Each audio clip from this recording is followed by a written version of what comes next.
are early, thank you. And those who are trickling in, umpires should be at the field 45 minutes before the game starts, according to law, an hour before the game starts, according to our playing conditions. Just a friendly reminder if you have forgotten those playing conditions. So as Mr. Press has said, it is our last roundtable for the season. And I want to thank all of you who have been regular in our meetings, because this is where the magic happens. And I always say we rather make mistakes here in training than out in the field. So tonight I thought we would all learn a little bit from each other and take each other through any experiences that you had on the field or with the laws, calculations maybe that you weren't certain of, and maybe now you know. So we are all going to get a chance to speak, okay? And I wish that all of you are open and honest, and I've shared mistakes throughout the season that I've made, and I hope that you have all learned from those mistakes. And it doesn't have to be a mistake that you made, that you learned from. Anything that you have experienced or seen or heard from anyone else that you can think of, please share, and we can all learn from each other's experiences. So I'm going to start. Last roundtable that we had in Weinberg, Abdullah took us through the man can and how to deal with the appeal of running out of a non-striker. And I always knew that the window period for the bowler to run out the non-striker ends when the bowler reaches his or her expected point of delivery. But I didn't know about the popping crease being the other boundary. Okay, so what Abdullah taught me, because we have this video of Deepti Sharma where she runs out an England batter, but she did go past the popping crease, but then she went back and took the bells off, and the umpire correctly gave it out. So I asked Abdullah, why is it still out even though she went past the popping crease? So the reason is, if the bowler has entered his or her delivery stride before the popping crease, then yes, even though they cross the popping crease, they can still go back and run out the non-striker. Obviously, she hadn't gone past her expected release point. But even though she went past the popping crease, because she had entered her delivery stride, meaning the back foot had landed before the popping crease, then that window period was still open for her to run out the non-striker. So man-cans are never comfortable to have to adjudicate, but if we follow those processes that Abdullah taught us, buy yourself some time, come to your partner, ask your strikers and umpire if the bowler had got to the expected point of release or not. You will know if the bowler had gone past the popping crease before entering the delivery stride or not. And of course, you will know if the the non-striker was out of his or her crease before when the wicket was fairly put down. Okay, so we can all always learn. Even Murray Rasmus, I've had the pleasure of being on the same umpiring team with him quite a bit in the last month and a half, and even he admits to today, yesterday, the match before, learning something new. So if a former number one umpire in the world who turns 61, he said, this week, if he can keep learning at that age and at that level of experience, so can all of us. Okay, so do we want volunteers, or are we going to go all the way around through the room? I think that's in the spirit of sharing, let's go for volunteers. Anybody want to share an experience that they learned from this year? And if there are no volunteers, then I'm going to have to pick. Yes, Cravenby. Evening members. I will go just because otherwise someone else might pick my team. I'm just going to stand in front. So something that I actually relearned again this season is to own your space. That goes for you entering into a new space, into a new sphere or environment of umpiring, but also to do that with the confidence and with the knowledge you do have. It might not be all the knowledge and all the confidence in the world, but do it with some part of confidence. That will help you sell your decisions, and it will also help you feel a lot more at ease. I came to know when you are at degrees, and that just makes me calmer and more relaxed when I need to make the crucial decisions in front of you. So that was my relearning of this season. Thanks, Cravenby. I think it's something called imposter syndrome, which we all at some point in our lives feel is where you are in a match and it was great that you got this awesome appointment, but you actually feel like you don't belong there. You actually feel like you've been thrown in the deep end and you cannot swim. My advice to all of you, if you are ever in that situation, is know that whoever appointed you to that match believes that you're good enough for that game.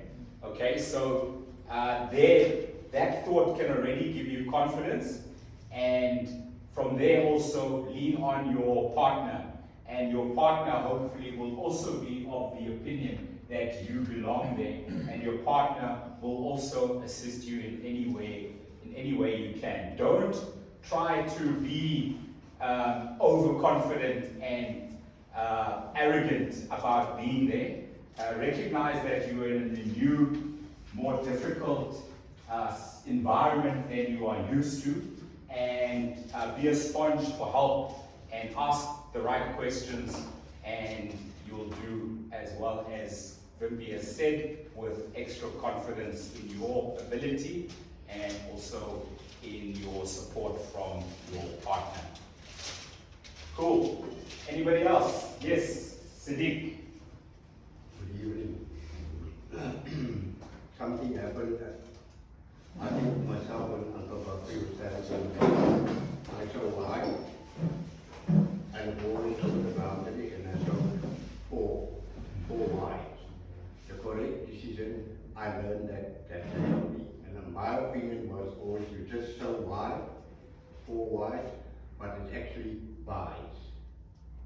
Am I correct? No, we spoke about it. It's if it's a no ball, No, it's white. and it goes to the boundary, then you show no ball and then buys and then four. But if it's wides, then it is wide, four, and you signal wide again. So not buys. Not buys. So you were wrong there.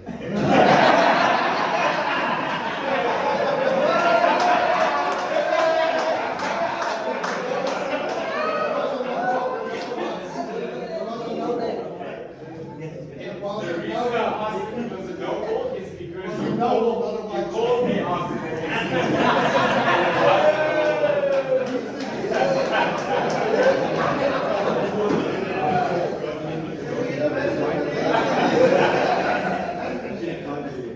It's been a long season, Sadiq. And every season you say it's your last season. But well done. Just remember that obviously a no ball always overrides a wide. And the no ball can only ever be one no ball extra. So anything else that happens either is going to be buys or it's going to be runs. So in that scenario, if it's a no ball that goes to the boundary without the batter or person being involved, then it's no ball, buys, fall, and no ball again. And then of course, May I say something now? yes, please. That happened to me 2 weeks ago. It wasn't fair.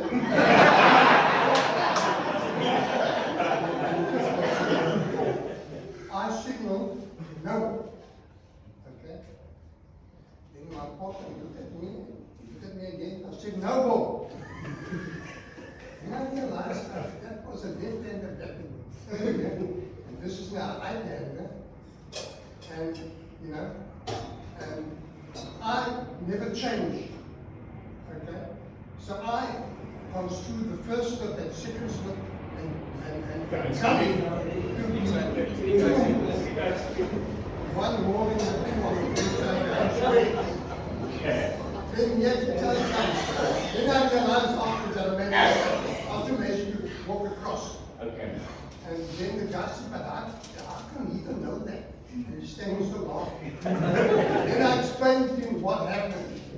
I was on the impression going there, it was another batter, and this time it was actually a right-handed batsman was batting and not a lefty. Because the lefty needed the switch and things like that. Okay. And then I got confused, and then I committed my error. Any hours double decision of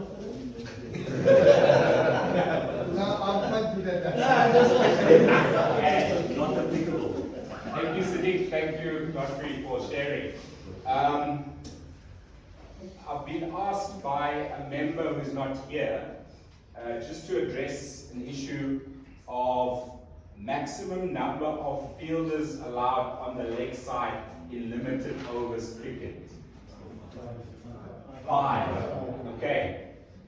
Maximum number of fielders allowed on the offside in limited overs cricket. There's no limit. Okay, you can have a 9-0 field. 9 fielders on the offside, 0 fielders on the leg side. Maximum fielders on the leg side in limited overs cricket, 5. Okay, and of course, how many fielders behind square on the leg side? 2. Maximum of 2. These, those are simple playing conditions we have to get right. And obviously power plays as well, we know the number of fielders required inside the ring.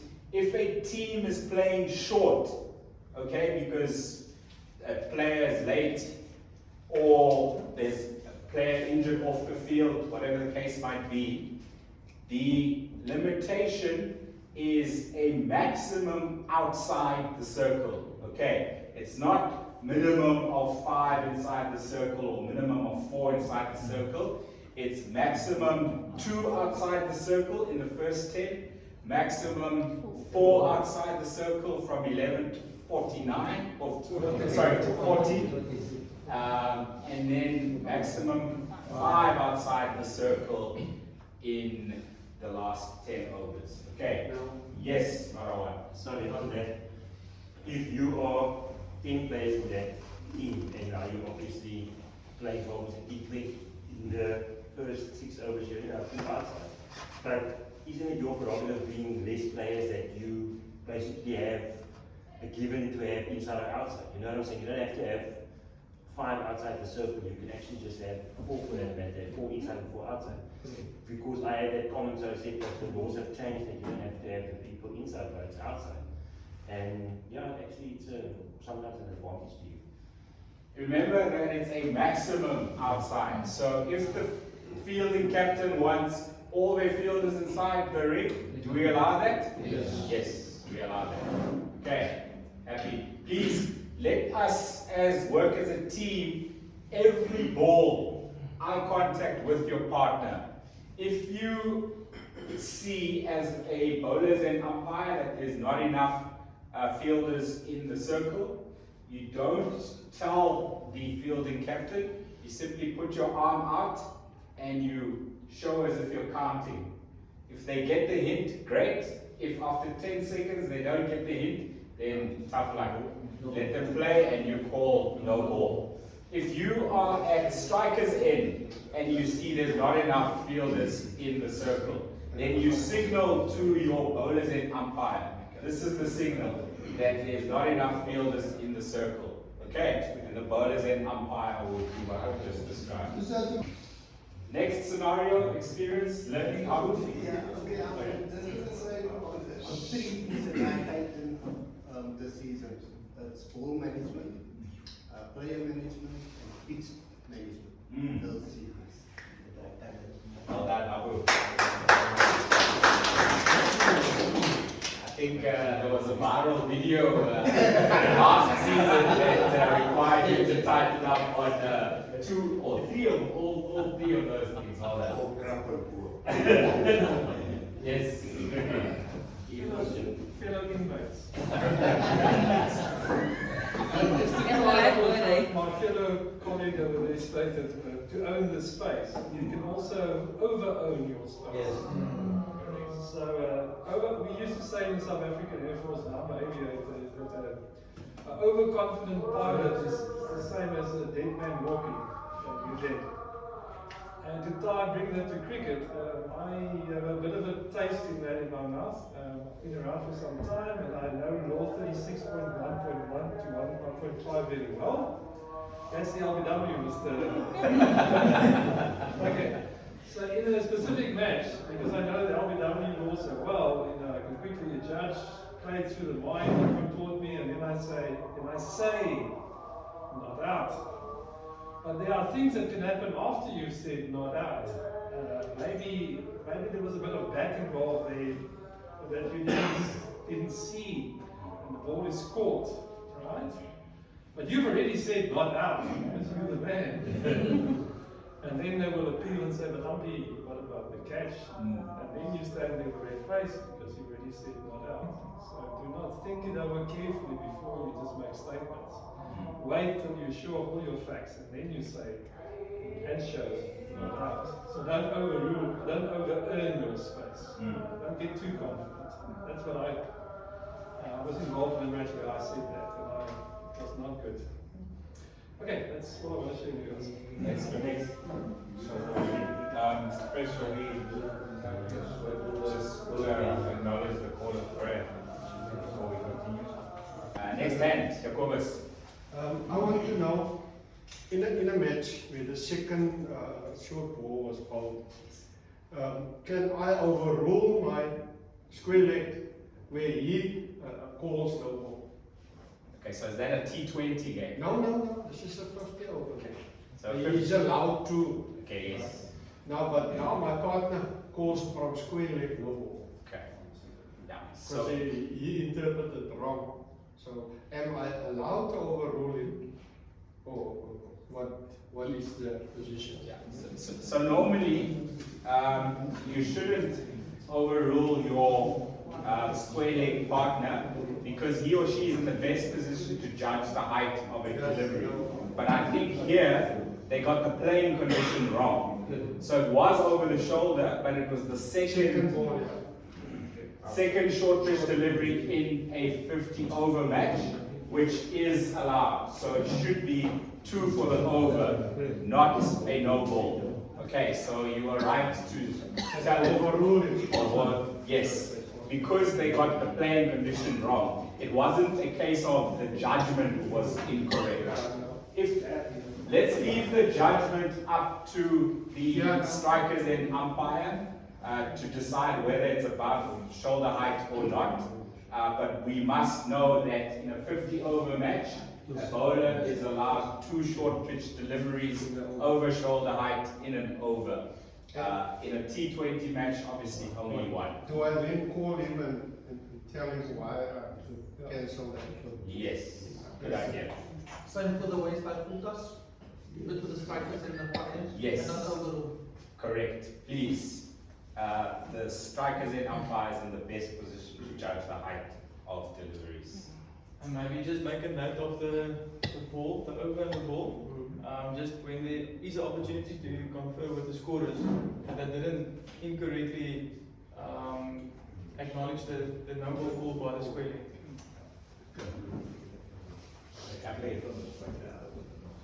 Yes, Alex. So I think we taught me a very valuable lesson this season, and that's the power of consulting with your fellow in certain situations. So I was adjudicating a run out at the structures in. Batsman running between the wickets. Keeper gathered the ball, and I saw the stumps being broken. I gave it out. The batsman was short, but what I didn't see was that actually the keeper had actually bounced the stumps with his leg before. And I gave it out, and what I should have done is actually consulted with Wimpy because he had a completely different angle to them and make a good decision. So that was something I learned this season. Don't make hasty decisions, and obviously there's certain situations where you can't go and consult. But in that situation, I should have consulted him because he had a different angle. Correct. Excellent. Again, I think there was a viral video of a similar incident going around social media. Let's all support each other as partners, but also don't be shy to ask for help in scenarios where your view of the breaking of the wicket might have been blocked or obstructed by whoever it was that put the wicket down. Excellent. Yes, Marwan. I actually got a few. I had the same scenario about 3 seasons ago. No. The 3 seasons ago, I gave the RBW out, and there was an inside edge, and I didn't get the edge in the beginning. And then I gave the right RBW. And then as you walked towards me, you said, but up there was the inside edge. I said, yes, okay, fine, fair enough. Then I cancelled my RBW. I caught seconds, whatever, you scored out. And the other thing, very crucial, trust your partner. You are a team. This season there was at many occasions. My last one was West Island. Saturday, Cape Town. Saturday, Cape Town, whatever. So it was last wicket to fall. Very tight game. Fabulous. So, in batsman, he hit the ball to cover fielder, he dived in the air, he took the catch. I saw it from my end bowler umpire, he took it. When he landed his back to me, and I thought something was wrong here because he didn't claim the catch. And then I immediately, okay, fine. I walked to Ivan because he had a better view. That time of the afternoon, the sun was on that side. Imagine he had to stand on the normal square leg, you wouldn't have seen what happened. So it actually, in our favour that he was on the other side of the field because I couldn't see what happening and he actually saw, so we actually had the right decision made, you know what I'm saying? But yeah, partners are crucial to the end. Teamwork, excellent. Anyone else would like to share learnings? Yes, young man, I forget your name. Lunga. Lungelo. Yes. Go ahead. Good evening, everyone. So my experience was, it was my first game. So I went into the game thinking that my focus was on the white line lines, thinking that whatever pitch is outside the white line line, it's a wide. But then now the batter, he hit the ball. Then I signaled wide. Now my partner was like, but he hit the ball. I didn't know before, but then my listening. Excellent. Another viral video on social media.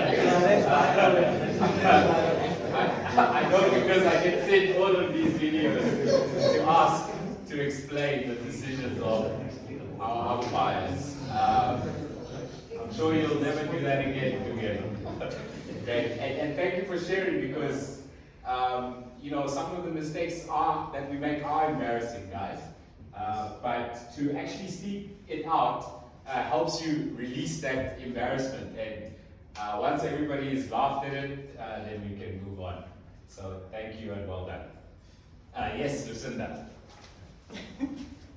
So, in a male-dominant environment, being a female umpiring a male-dominant match, it's very interesting. So I've done quite a few 1D and 1C. So I've now learned what is one leg, two leg. I learned that. Why don't they just say leg and, you know? And the fact that you as a woman, you need to actually so you know, own like, your space. To, yes. Own your space. And on Saturday, I did Novel South versus Sherwood Member. And I was like, Captain! Sport your players out. So my teaching experience came into the fold, and I was studying with Bureau, so Okay. it was very good. So thank you. Excellent. Yes, Mr. Falcon. Can we have younger and double self, the players started to choke on them. So all the captains said stop, otherwise you can stop.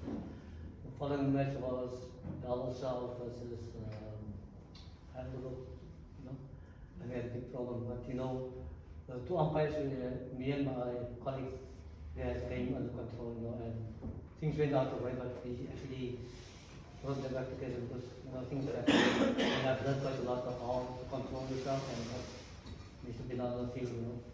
It's your space, you need to make decisions for the sake of the team. That's important. Excellent. Thank you. Yes, Mr. Van Moor. Can you explain to us the rule of the singer? Because I had an incident where guys appeal for obstruction. And rule of the singer said interference. Right. And I turned to him and I said obstruction. According to me, 37 is not obstruction. So how do you define obstruction? He said the batsman with a non-striker, he hit the ball in the air, and he said, I can't find it, you can't catch it. You need to for obstruction. So I had to explain to them the difference between obstruction and interference. But he maintained it was obstruction. And I said, it's not a agreement. This one. So the law says if there is willful obstruction by word or by action, I don't think the law uses the word interference anyway. So yes, a player, a batter shouting just as a fielder is about to catch the ball, that can be given out as obstructing the field. Okay, but if he just says it to his partner and not a loud shout, hey, can you funny? I wouldn't give that out as obstructing the field. It is a judgment call you need to make, whether or not that whatever he said you judge as a verbal obstruction or not. And it really depends, I think, on the loudness and also the timing. Because if he said it after he dropped it, then obviously not an issue. If he said it like just as the batter has hit it in the air, not really an issue. But if he says it like half a second before the field is about to catch it, then we could be looking at willful obstruction by word. Does that make sense? Good. Yes, Albert. Also, based on that scenario, based on that scenario, out. That's from that way. The striker hits the ball in the air, that field bowlers underneath, running straight down the track saying drop it, and shouting drop it. He drops the ball, go to my partner, he says to my partner, you know what happened? What was relaying that message? Yes, that's I'm going back now and giving out obstruction. So was there an appeal? No, it was appeal, okay. No, it was appeal. So the slight difference between that scenario and your scenario is that batter was talking to the bowler, right? Whereas in your scenario, he could have been talking to his partner. So he was quite clever the way he actually worded his comment. Yes, Cravenby. So what happens if the same scenario? So the batter shouts, and he's not going to catch it. And then he drops it. So there's no appeal. No. That's it. If there's no appeal, you don't have to answer anything, and you don't have to make a decision. Makes your life easier. Yeah. Same as the leg before, Tom. If there's no appeal, you don't answer. Correct, correct. And just remember, if there is an appeal for obstructing the field, you can also, because the appeal would have probably come from the bowler, you can also ask the captain if he or she wants to go ahead with this appeal, or if they will consider withdrawing the appeal before you get together with your partner. Okay, on your way to getting together with your partner. Anyone else would like to share an experience and a learning from this season? Yes, Jason. It's not really a learning or experience, it's more just a piece of equipment that I've added to my toolbox. The radios, microphone radios, so I can attach one to the back of my belt and that, and then once the scorers need to check balls, then there's been a few times where we've saved ourselves by checking one ball there, two balls there, and it's helped. Instead of shouting to the scorers from yes.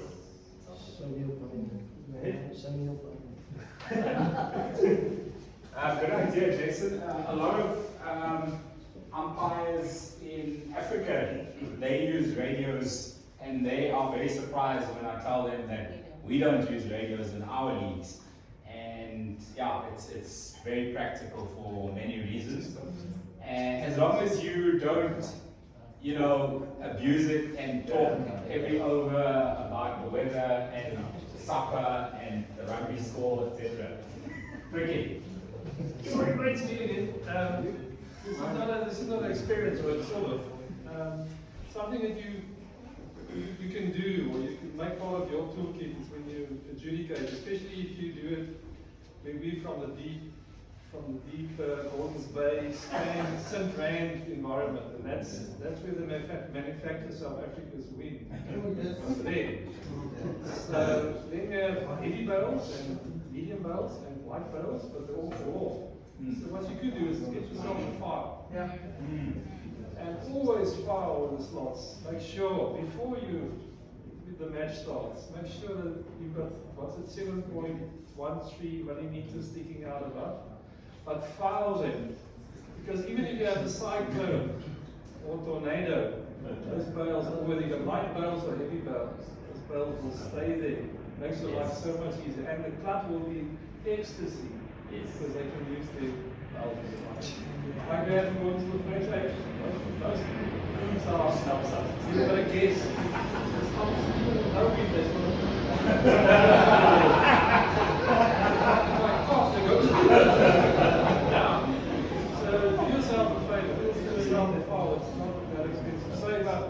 go to boulders and get yourself a file them.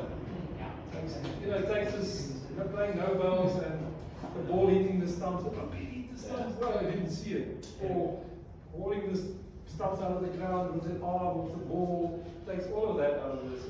Just file them. Bit of advice. I think Chris was first, and then we'll come to you, Mike. No, sorry. I offer my services now. It's off season now soon. Bring no birds and make a debut for you. Go to Cricket. Thanks for saying. What did you better say? Tom, good evening, members. Tom, about three things, and I'm glad that there's some advancement with regard to the toolbox. Some of our toolboxes actually screams of emptiness. How do I know that? Because I see you don't measure.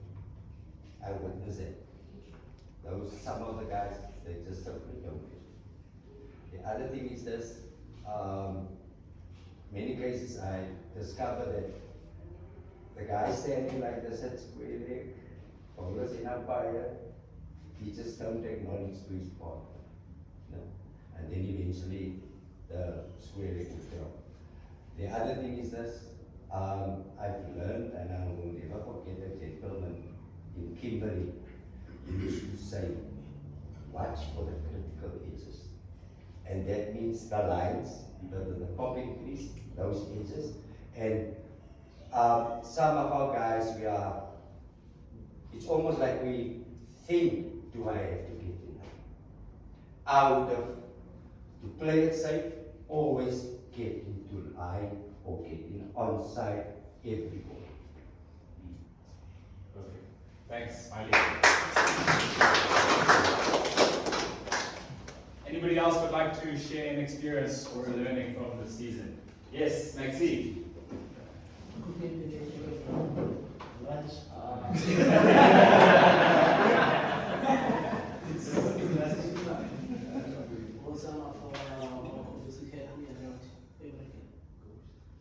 Our colleagues, they helped me everything when I COVID again. They helped me overpower me. Can you give us an example, please? I think. Mr. Overlay, he helped me at Bishop Davis. Not the first time he helped me. And our Mexican time, he messed me a lot. You can't change a feature at past 10 at night. He gave me the game Cravenby, standing back high school. So I prepared myself the day before, it was Tuesday. So I rush, I wake up and I run to the taxi rank. We've asked you to come see Exco with the problems. We're still waiting for you so that we could discuss all these matters. I don't think it's appropriate for you to bring it to a public forum as this now. We will still have an opportunity to see Exco if they're available after this meeting. We don't mind. Thanks, Ron. Thanks, Mr. Chair. Maxie, please join Exco after the meeting. Anybody else with a learning to share? Slow Dave? Maybe. The comeback is always better than what? Than the setback. Anybody else? Yes, here. Every game is a learning experience for me because it's remembering how to do things here as opposed to how I do things normally. For example, I've got to remember every game that you do things under ICC rules, whereas we don't. So you have one advantage, you don't have runners, we do. But you also, the big thing is the single bouncer above head high here is wide in accordance with ICC rules, whereas at home we play to MCC law, so it's a no ball. I sympathise with Lucinda's point about being a woman in a man's space. I occasionally have to come behind the Burvers curtain. People start speaking to me in Afrikaans. And I usually respond to that by saying, I don't speak Afrikaans. Well, actually, I do understand 6 words. If I hear any of them, you're a very big and it usually works. But on a slightly more serious note, I not just this time because I've been here quite a number of times, but the laws, the tiny obscure bits of the law, which in England I'd always thought, why on earth is that there? I was trying to find the number because I'm impressed, but I couldn't. There's a thing which says the batter shall normally stand on the opposite side of the wicket from which the umpire is bowling. And in England, that is never an issue because generally speaking, the grass that is used across the field is the same. It's cut shorter and it's tighter and it's rolled on the pitch area, obviously, but the grass is basically the same. Here, it's not. You've usually got Kikuyu in the outfields, and you've got, I don't know what it is, but it's a different type of grass on the square. And you can have gaps of about that much. And that's why I realised why that bit of the law is there for other conditions. And that was fascinating to me. Good, thank you. Yeah.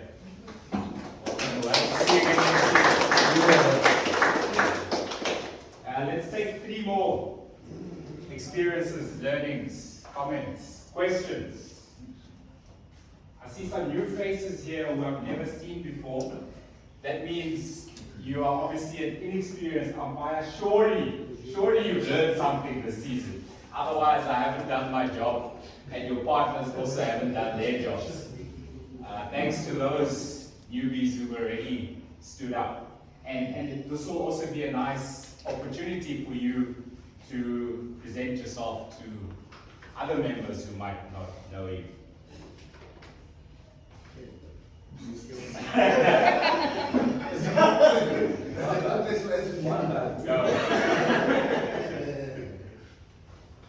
Yes. Alsjeblieft. Well, one thing that I've learned is to trust your partner, and to actually just sometimes when you are unsure of a decision, to just have a quick glance at him, and if he shows you nothing, then you make your decision. There was one instance where a fielder was outside the field of play, and then the ball came to the bat and he stepped inside, and my partner showed no ball, and then the fielders were like, why is that no ball?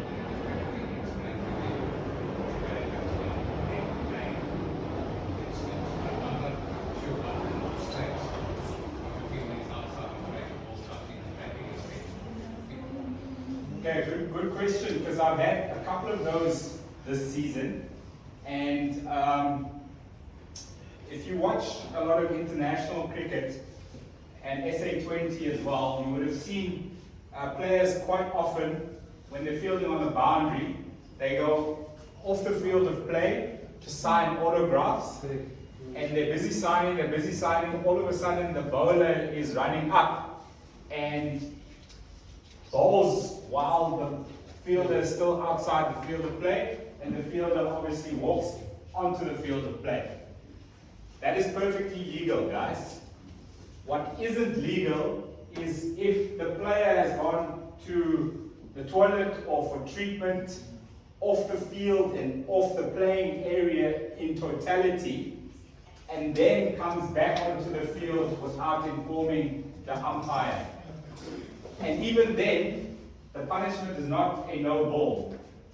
The punishment is if and when that player comes into contact with the ball, then the ball automatically becomes dead. And because nobody seems to know this law, it's good umpiring practice to call and signal dead ball, and it's 5 penalty runs awarded to the batting side.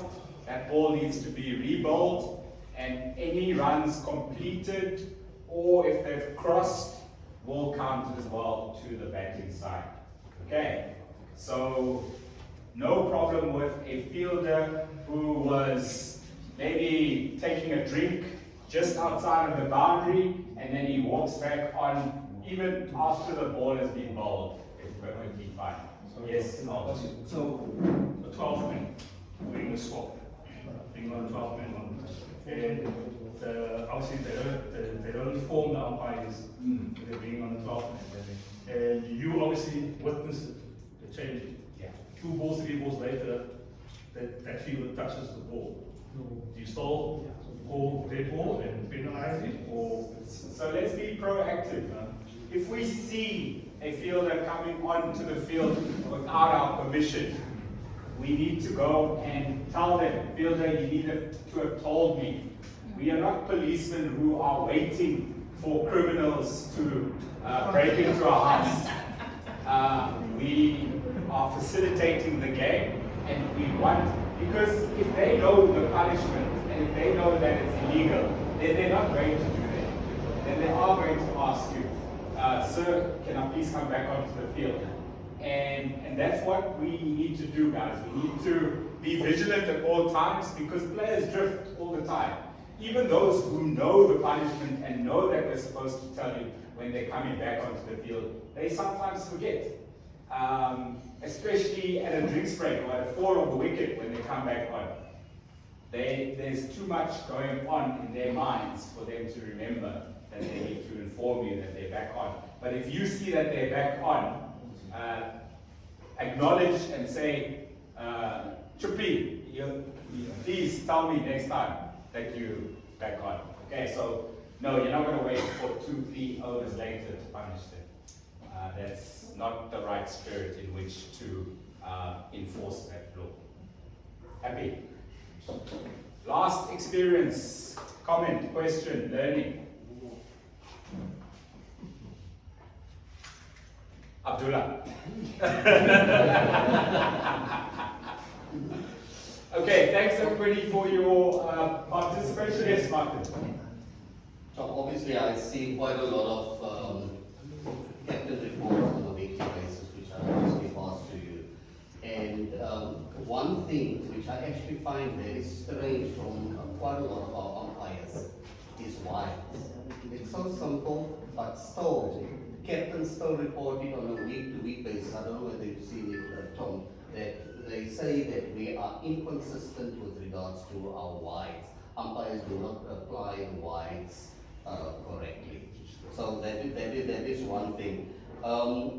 When I was doing the premier game, for instance, then the old Spooky was still standing with me. I had a tendency of shaking my head. And Spooky came to me and said to me, "You don't do that. You stand still, keep your head still, and you give up." And as going around to the fields, I see some of our members are also doing it, and I just want to mention that. There's quite a number of things, Tom, but obviously you see the report as well. Like, for instance, the movement. I think it's something that we as umpires still need to work on, and Tom has mentioned that throughout the season, us moving on the field, you still get umpires that still standing dead still behind the wickets, or if they move, it's just 1, 2, and then stay there. Some of our guys are not really moving and getting into position. There's even reports that came out that say umpire was not in a position to make a right call with regards to runouts. And if we move correctly and getting into position on time and still to make that decision, then we would have gotten it right. Just wanted to share that. Thanks. Thanks, Martin. Excellent.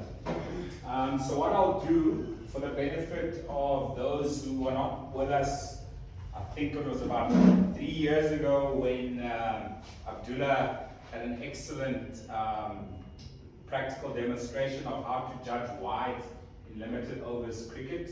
We've got that on our YouTube channel. So I'm just going to send that link to all members for us to be consistent in our application of calling wides. And hopefully that's one thing that we can improve on immediately to finish the season on a high. So thanks for that, Martin. And thanks for everyone who shared their experiences and learnings for all of us to learn. Just a couple of announcements. We are currently busy with level 1 online. Again, I encourage all of you, even if you've got level 1, even if you've got level 2, even if you've got level 3, even if you've got level 4, join the calls. I myself and Abdullah always learn, especially from level 1, because we get questions from left field, we get questions that we would have never thought of. And some people are too embarrassed to ask those questions, but some people do ask those questions. And we all learn from those difficult, tricky questions. So please join us. It's Mondays and Thursdays, 6 p.m. until about 8 p.m. I always put the links on our WhatsApp groups. And then level 2 will start Monday the 31st of March. And it will be 6 lectures, Mondays and Tuesdays, I think. Or we might go Mondays and Thursdays. We'll see what works best for the calendar. And then the exams, I think, will be just after Easter, so 22 and 25, somewhere there. Again, a couple of weeks before that starts, the formal poster will go out for all of you to join. Please, even if you do have level 1, even if you do have level 2, even if you do have level 3 or 4, join the courses. And then level 3 will start sometime in middle to late June. Okay? The lectures will all be online, but members need to write at Newlands. So there will be 2 dates that are available to all members to write level 2, and We had a special dispensation for level 3 in January to have the exams online, but going forward, Cricket South Africa wants all members of all associations to write at their own associations, level 2 and level 3. Are there any questions on training for the season? I want to thank all of you for your engagement and your commitment to your own development and to improving umpiring in Western Province. I feel that we are the best umpires association in the country, but that doesn't mean that there is no room for improvement. There's always room for improvement, individually and collectively. Let's use the winter to improve ourselves, laws, playing conditions, fitness, as well as any umpiring techniques that you want to improve on. Give myself or Abdullah a shout anytime. You know we're always willing to help. Thank you and enjoy your off season.